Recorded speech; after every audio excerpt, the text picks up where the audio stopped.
छोटे छोटे किसान हैं, छोटे छोटे व्यापारी हैं, छोटा छोटा कर्ज लेके उनका कर्ज बढ़ता जाता है। अब कर्जे किनके माफ होते हैं? उद्योगपतियों को। जिस तरह ये लोग चाहते हैं कि ये लोग इसी तरह वोट देते रहें और हम लोग इसी तरह राज करते रहें। ये लोग चाहते हैं कि 5 किलो अनाज में ये लोग जिंदा रहें, तो हम लोग 5 किलो अनाज कुछ चंद रुपए में ही अपनी किस्मत मान के बैठ जाएं।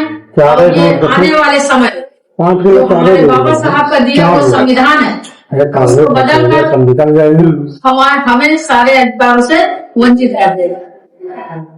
तो क्या आप लोग यही चाहते हैं? तो हम चाहते हैं कि अगर बाबा साहब का संविधान बचाना है तो आने वाले समय में आप सब लोगों को संगठित होना होगा।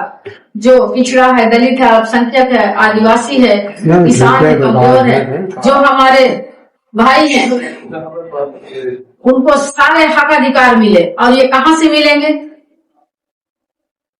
सरकार से। जो किसानों का कर्ज नहीं माफ होता, छोटे छोटे किसान हैं, छोटे छोटे व्यापारी हैं, छोटा छोटा कर्ज लेके उनका कर्ज बढ़ता जाता है। अब कर्जे किनके माफ होते हैं? उद्योगपतियों को। और किसान का कर्ज तो बढ़ता जाता है, वो तो फिर इतना कर्ज उसका बढ़ जाता है कि उसकी सारी जमीन उमीन सब घर बार सब बिक जाता है, वो कर्ज में डूब जाता है। तो इसके लिए हम सबको बदलना होगा कि नहीं? बताइए, बदलना होगा ना? बिल्कुल बदलना होगा। तो इसके लिए क्या करना होगा? इसके लिए तो मुझे सोचना पड़ेगा ना। वो तो सही दिशा में देना होगा। तो हमारे जन अधिकार पार्टी के संस्थापक चाहते हैं कि देश में संविधान को पूरी तरह से लागू किया जाए और जातिगत जनगणना कराई जाए और जनसंख्या के हिसाब से सबको भागीदारी हिस्सेदारी दिया जाए। समाज रूप से शिक्षा मिलेगा तो हमारी शिक्षा मिले सबको रोज जो इलाज है, गरीब बेचारा मर जाता है बिना इलाज के, तो उसको इलाज फ्री मिलेगा।